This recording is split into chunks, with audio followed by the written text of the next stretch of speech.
এবং এই নিয়েই অর্থমন্ত্রী স্বপন দাশগুপ্ত জানিয়েছেন, শুধুমাত্র প্রকৃত যোগ্য মহিলারাই পাবেন মাসিক ৩,০০০ টাকা ভাতা। বড় খবর, অন্নপূর্ণা ভান্ডার প্রকল্পের টাকা শুধুমাত্র যোগ্য মহিলারা পাবে। হ্যাঁ, ঠিক শুনেছেন, যোগ্য মহিলারাই একমাত্র এই টাকা পাবে। আর মাত্র 2 থেকে 3 দিন বাকি রয়েছে এই প্রকল্পের টাকা ঢুকতে। মহিলাদের অ্যাকাউন্টে ঢুকবে ৩,০০০ টাকা, অর্থাৎ 1 থেকে 7 তারিখ পর্যন্ত চলবে এই প্রকল্পের টাকা দেওয়ার প্রসেস। আপনার কি ভেরিফিকেশন হয়েছে? আপনি কি সে 1 কোটি মহিলাদের মধ্যে পড়ছেন? কারণ এবার শুধু 1 কোটি মহিলাদের টাকা দেবে। অলরেডি 1,05,00,000 মহিলাদের ভেরিফিকেশন হয়ে গিয়েছে। আপনার নাম কি তার মধ্যে রয়েছে? আপনার কি ভেরিফিকেশন কমপ্লিট হয়েছে? আর যদি ভেরিফিকেশন কমপ্লিট হয়ে থাকে, কোথা থেকে আপনি আপনার স্ট্যাটাস চেক করবেন? এছাড়াও একটি প্রশ্ন উঠে এসেছে, কারা যোগ্য আর কারা যোগ্য নয়? কাদেরকে অন্নপূর্ণা ভান্ডারের টাকা দেবে আর কাদেরকে দেবে না? বা কারা টাকা পাবে আর কারা টাকা পাবে না? মুসলিম মহিলারা কি টাকা পাবে? আর কোন মাদ্রাসাতে পড়লে টাকা পাবেন আর কোন মাদ্রাসাতে পড়লে টাকা পাবেন না? কোন বেসরকারি স্কুলে পড়লে টাকা পাবেন আর কোন বেসরকারি স্কুলে পড়লে টাকা পাবেন না? সমস্ত কিছু জানবেন আজকের এই ভিডিওতে। তবে চলুন আর এক মুহূর্ত দেরি না করে ভিডিওটি শুরু করা যাক। তো ভিডিও শুরুতে আপনাদের কাছে আমার একটি ছোট্ট রিকোয়েস্ট, যদি আপনারা আমাদের এই চ্যানেলে নতুন দর্শক হয়ে থাকেন তো চ্যানেলটিকে অবশ্যই সাবস্ক্রাইব করবেন, এবং যদি ফেসবুক থেকে আমাদের এই ভিডিওটি দেখে থাকেন তো পেজটিকে অবশ্যই ফলো করতে ভুলবেন না। তবে চলুন এবার ভিডিওটি শুরু করা যাক। তো দেখুন, প্রথমে আমি আলোচনা করব ভেরিফিকেশন নিয়ে, তারপরে স্ট্যাটাস চেক নিয়ে, এবং তারপরে কারা যোগ্য আর কারা যোগ্য নয়, এই সমস্ত বিষয় নিয়ে আলোচনা করব। আর যারা যোগ্য থাকবে তাদের 101% ব্যাংক অ্যাকাউন্টে টাকা ঢুকে যাবে। আপনারা কেউ চিন্তা করবেন না, আপনাদের 101% টাকা ঢুকে যাবে। তবে চলুন এবার আপনাদেরকে আমি ভেরিফিকেশনের বিষয়টি সম্পূর্ণ খুলে বোঝাই। তো সর্বপ্রথম আপনারা দেখতেই পাচ্ছেন এখানে বলা হয়েছে ভেরিফিকেশন কাদের কাদের হচ্ছে। তবে দেখুন, অনলাইনে যারা আবেদন করেছেন তাদের জন্য অত্যন্ত দারুণ সুখবর, কারণ যারা অনলাইনে আবেদন করেছে তাদের ভেরিফিকেশন অতি দ্রুত হচ্ছে, এবং যারা অফলাইন ফর্ম ফিল আপ করে জমা করেছে তাদের এখন ধীর গতিতে ভেরিফিকেশন হচ্ছে। কারণ অফলাইনে যারা আবেদন করেছে তাদের ফর্মটিকে তুলে ধরার পর সমস্ত ডিটেলস চেক করার পর পোর্টালে ওঠানোর পর সাবমিট করা হচ্ছে। এই বিষয়টি অনেক সময়ের কাজ, সেই কারণে এটা একটু ধীর গতিতে চলছে। তারপরে দেখুন পরে কি বলেছে। কিন্তু অনলাইন প্রক্রিয়ায় এই রকম একদম নয়। অনলাইন প্রক্রিয়ায় সমস্ত কিছু আগে থেকে ওঠানো থাকছে, শুধুমাত্র সমস্ত ডিটেলস চেক করে ভেরিফিকেশন করা হচ্ছে। সমস্ত ডিটেলস যদি ঠিক থাকে বিডিও অফিস থেকে বা মিউনিসিপ্যালিটি অফিস থেকে অ্যাপ্রুভ করে পাঠিয়ে দেওয়া হচ্ছে জেলাতে। অর্থাৎ এটা যদি আপনাদেরকে আমি সহজ ভাষাতে বোঝাতে চাই, আমি ধরুন একজন দোকানদার এবং আপনি আমার কাছ থেকে আলু কিনতে এসেছেন। তো আপনি আমাকে বললেন আপনাকে 1 কিলো আলু লাগবে। আমি সেই হিসাবে আপনাকে আমি বললাম ঠিক আছে, আপনাকে আমি দিচ্ছি। আমি এবার আলু বাছছি, কোনটা ভালো কোনটা খারাপ সেগুলোকে সাইডে রেখে আমি ভালো ভালো আলুগুলো আপনাকে আমি মেপে দিয়ে দিলাম। এইখানে আমাকে সময়টা লাগলো। তারপরে যখন আপনি আবার নিয়ে গেলেন তখন দেখছেন আরো একটি খারাপ, আমার কাছে আবার আপনি ফেরত নিয়ে এলেন, আমি আবার পাল্টে দিলাম সেই আলুটিকে।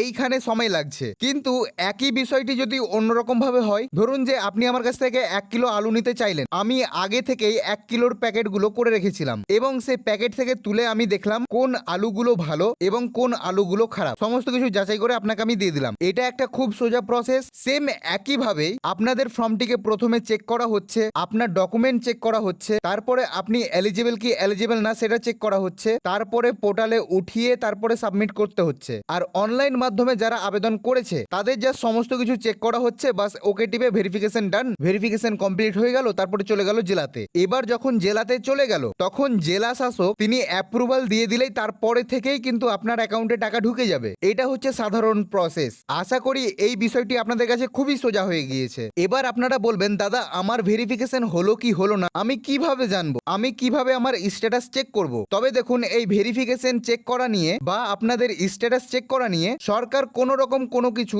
এখনো আপডেট দেয়নি বা কোনো রকম কোনো পোর্টাল চালু করা হয়নি। এবার আপনারা বলবেন তবে চেক কিভাবে করব? আপনারা যারা অনলাইনে ফর্ম ফিল আপ করে জমা করেছেন তাদের জন্য একটা প্লাস পয়েন্ট একটাই রয়েছে, আপনারা যখন অনলাইনে আবেদন করেছেন তখন আপনাদেরকে একটা রিসিপ্ট কপি দেওয়া হয়েছে, সেটা নিয়ে বিডিও অফিস চলে যান, উনাদেরকে বলুন যে আমার হয়েছে কি হয়নি, উনারা তখন চেক করে বলে দেবে। কিন্তু হ্যাঁ, এখন আপনি যে চলে যাবেন এবং আপনাকে যে করে দেবে তা কিন্তু নয়। প্রত্যেকে যদি চলে যায় অফিসে কিন্তু অত্যন্ত চাপ পড়ে যাবে। তাই এখন অপেক্ষা করুন 1 তারিখ পর্যন্ত, তারপরে যদি টাকা না ঢোকে তখন একবার বিডিও অফিস যাবেন। আচ্ছা, এবার আরো একটি বিষয় রয়েছে যেটা সর্বশেষ বিষয়, এটা আপনারা মিস করবেন না, কারণ এটাতেই আপনার যোগ্যতা প্রমাণ রয়েছে যে আপনি টাকা পাবেন কি পাবেন না। কারণ ফর্ম তো অনেকে জমা করেছে, কিন্তু সবাই কি টাকা পাবে না। সেই কারণে আপনারা অবশ্যই এই পয়েন্টটি মনোযোগ সহকারে শুনতে থাকবেন, ভিডিও না দেখলেও চলবে, শুনতে থাকুন। তবে দেখুন কারা কারা যোগ্য। দেখুন 6টি বিষয় রয়েছে যোগ্যতার প্রমাণের। প্রথম যে বিষয়টি রয়েছে, আপনার যদি ভোটার লিস্টে নাম থাকে তাহলে কিন্তু আপনি টাকা পাবেন, আর যদি না থাকে তবে কিন্তু আপনি পাবেন না।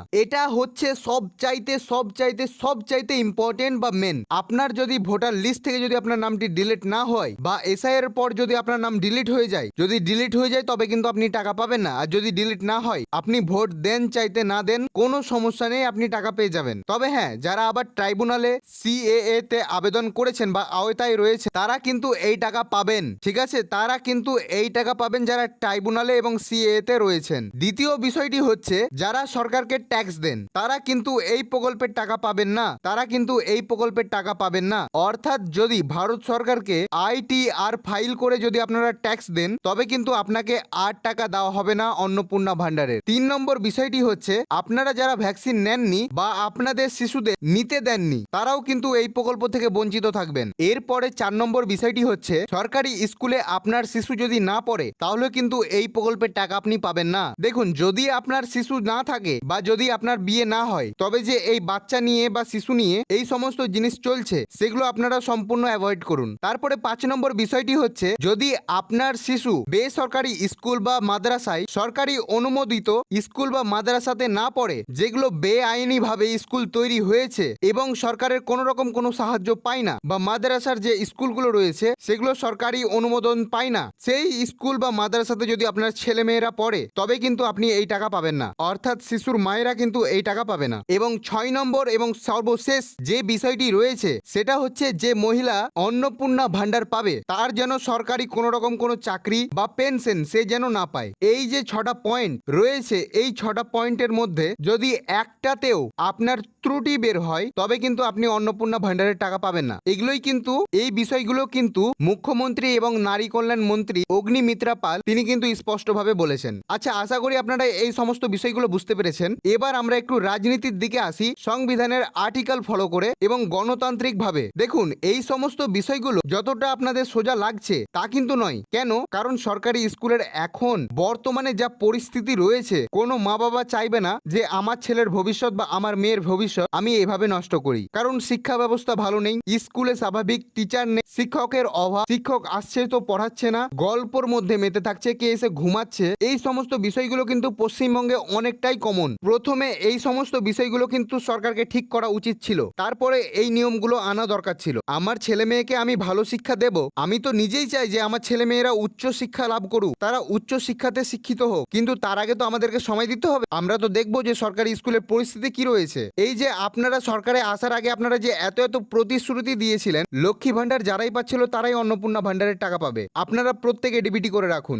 মা বোনেরা 300 কে 400 টাকা দিয়ে কে আবার ব্যাংকে লাইনে দাঁড়িয়ে ডিবিটি লিঙ্ক করলো, ঠিক আছে। তারপরে আবার আপনারা 13 পাতা 14 পাতার ফর্ম বের করলেন, মা বোনেরা সেটাও ফলো করলো। তারপরে আপনারা অনেকে বললেন যে ভেরিফিকেশন করো, ভেরিফিকেশনও করলো। আবার অনেক বিডিও অফিস, পঞ্চায়েত, গ্রাম অঞ্চল থেকে বলছে ফর্ম আর জমা নেওয়া হচ্ছে না, অনলাইনে আবেদন করো। ওইখানে 100 200 300 টাকা দিয়ে অনলাইনে আবেদন করলো। এত কিছু করার পরেও এখন বর্তমানে বাজেট পেশ হয়েছে 36,000 কোটি টাকা। যদি 1 কোটি মহিলারা প্রতি মাসে 3,000 টাকা করে পায়, তাহলে 1 বছরে 1 কোটি মহিলারা টাকা পাবে 36,000 কোটি টাকা। তাহলে আপনারা যে বলছিলেন লক্ষ্মী ভান্ডার প্রকল্পে যারা টাকা পাচ্ছিল তারাই নাকি অন্নপূর্ণা ভান্ডারের টাকা পাবে, এটাই তো আপনারা বলছিলেন। তবে টাকাটা দ্বিগুণ কেন হলো না? কারণ আপনারা প্রত্যেকে জানেন যে 2,42 লক্ষ মহিলারা লক্ষ্মী ভান্ডার প্রকল্পের টাকা পেত, তার মধ্যে আমি নিয়ে নিলাম 25 লক্ষ ছেলেরা পাচ্ছিল অন্নপূর্ণা ভান্ডার। তবে আপনারা যে 1 কোটি মহিলাদের টাকা দিচ্ছেন আর বাদ বাকি 1.5 কোটি মহিলারা কি করবে বলুন? তারা কি দোষ করেছে? দেখুন, এই বিষয়টি নিয়ে আমি পরে আলোচনা করব,